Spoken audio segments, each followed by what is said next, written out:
Thank you for being here and allowing me to show you the correct way to get petitions filled out for the AB 700, the California Disclose Act, and then the ballot initiative that we really want to get passed. We got to get it on the ballot, and that's the Voters' Right to Know Act. Basically, both of these are an attack against large amounts of money that are being dropped on political ads that are hidden behind committee names, and then it confuses the voter because they really don't know who is paying for those ads, okay?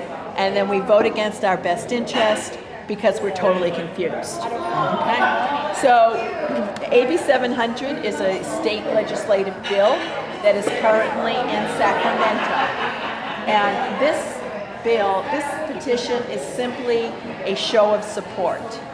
It's basically a person can sign this multiple times, and they don't even have to be a registered voter. Okay. They don't even have to live in the state of California. It's just showing support that they would like to have disclosure as to who is dropping big money on our ballot measure ads. Okay? So it's just really basically very easy that you just have them print legibly, fill in the blocks, and then have them sign.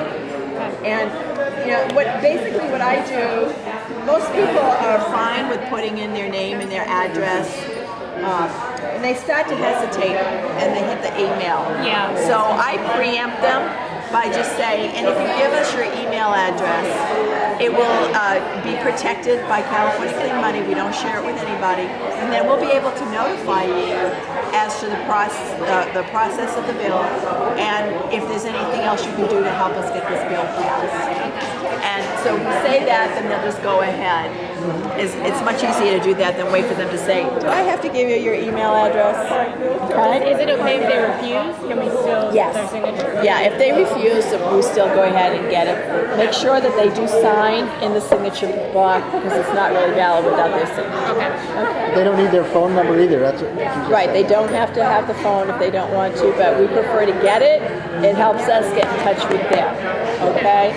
So we're hoping to get this passed. If we get this passed by June, then it will protect the ballot measure from large sums of money being dumped on it to prevent it from happening. Because we've seen since Citizens United that Californians keep voting against our best interest because of the confusing ads that are paid for by large sums of money, much of which usually comes from out of state. It's not fair. So I always tell people, if they say that money is speech, then we as voters deserve to know who's talking. People like that. It's true. 84% of Californians want disclosure. So this is pretty easy. Any questions on AB 700? No. Pretty self-explanatory. Okay. All right. So this is the big one. Okay.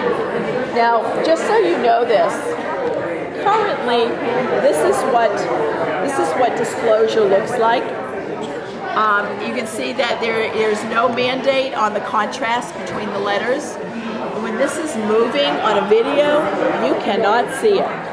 I have tried multiple times trying to see the disclosure. You can't see it.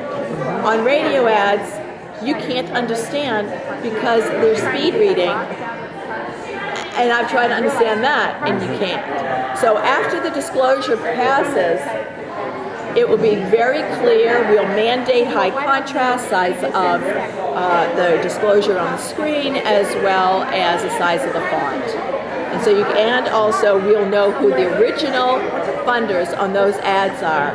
We have a follow the money provision that will help us find out who it is, and that it's not, Americans for happy puppies. Okay? Gotcha. Okay. Will that be the same for any language, Spanish speaking, English combined? Well, it'll be state law. State law. Right. So it will, Yeah, so it will apply to local and state elections. Yeah. Okay? All right, so here's the biggie. As I said, this is the Voters' Right to Know Act. Now, what's interesting about the Voters' Right to Know Act is how large it is. So this does carry similar language on the disclosure as AB 700, but it's a little bit more detailed, and it also carries an anti-corruption legislation with it. As we said today, that it would require lobbyists to be registered, that they would be prevented from going from an elected position to lobbying position for 24 months. Ooh, I like that. Yeah, and it will also prevent them giving gifts to legislators. Excellent. Now, the original language on this was 40 pages of 8.5 by 11. So you can see this is what it translated to on the ballot. Now, there are some ballot initiatives out there that you can actually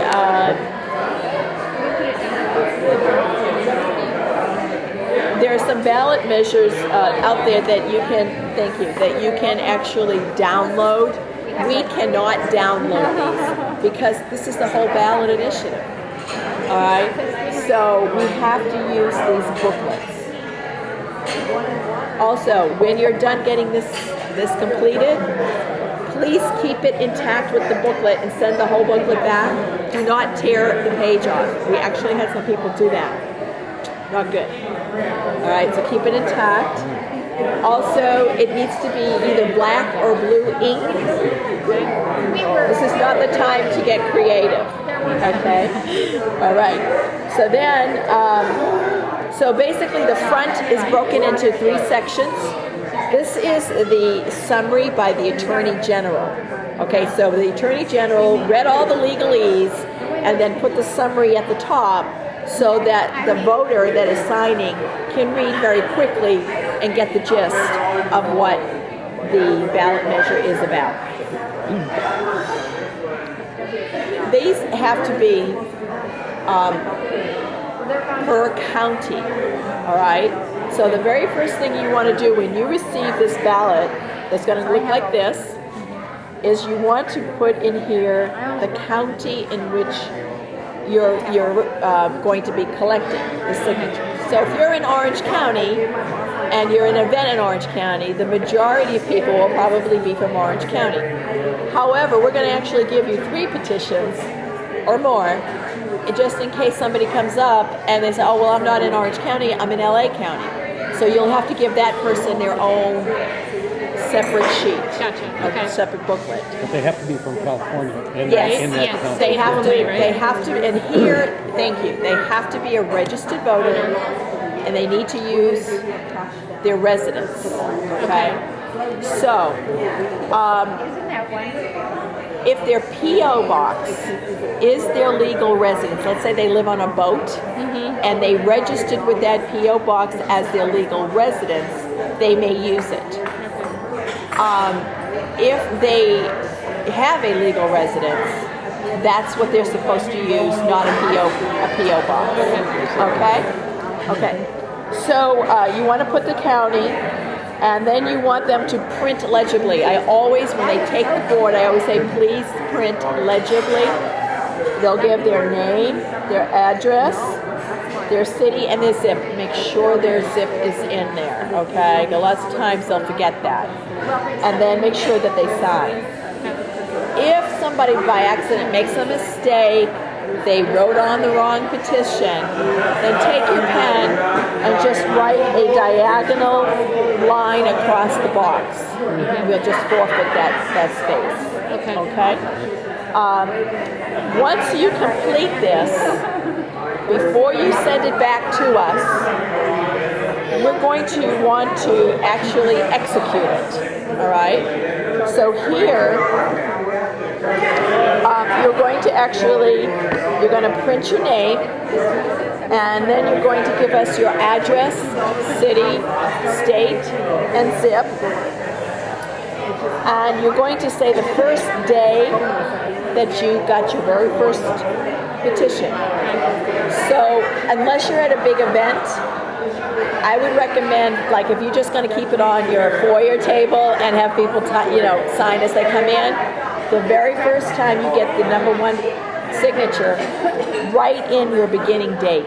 Alright? Because it might take you a couple of weeks to get the signatures, and then you're going to forget. Yeah. Alright? So once this is complete, then put in the end date, the last date that somebody signed, and then come over here, and then you're going to say execute it on. So whatever day it is that you're executing this, you're going to go ahead and put the month and the day and the year, and the place of signing is actually your county.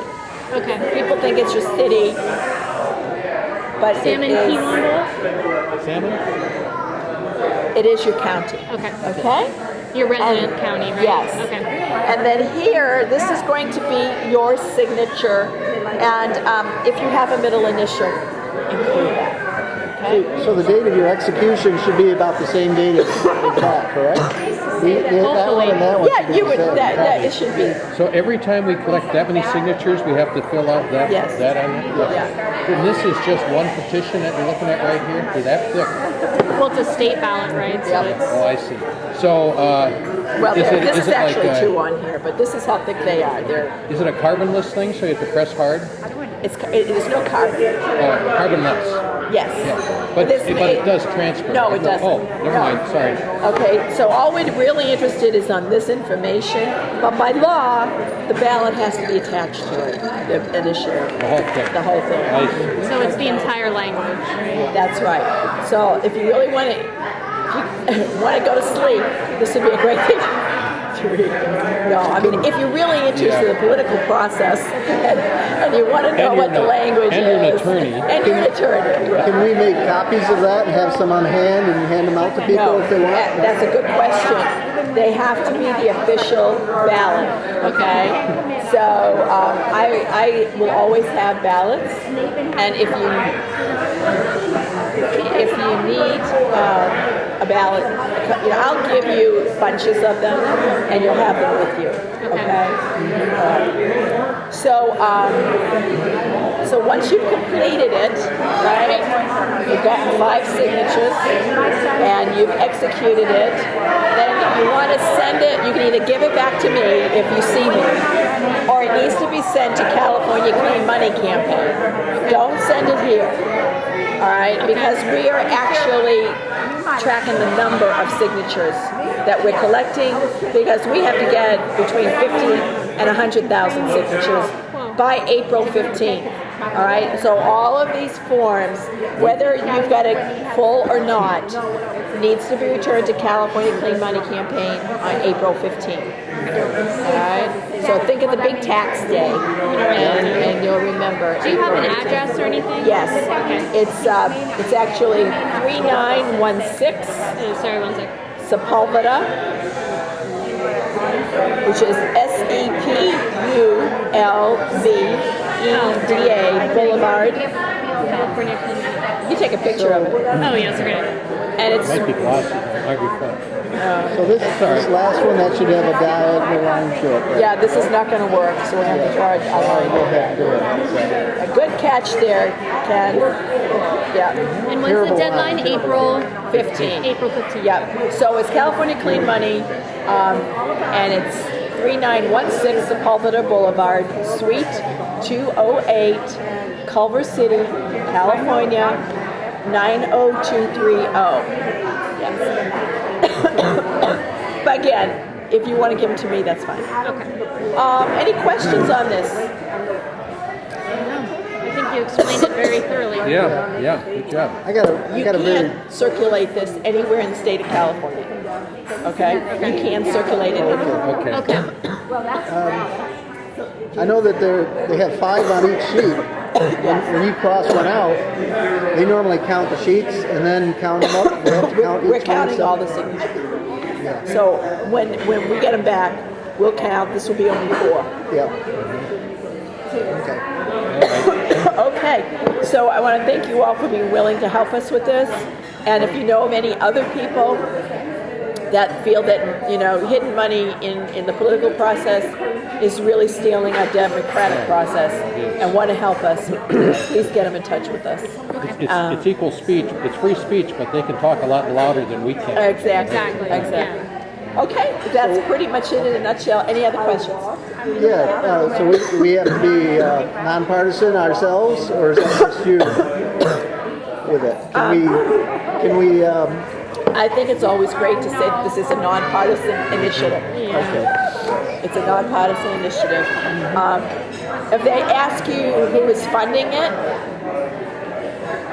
it's being funded by a Silicon Valley businessman who is a good government supporter. His name is Jim Heerwagen, and several of his well-heeled friends. And so they're putting the brunt of the money in, and then contributions from people like us that contribute to California Clean Money Action Fund.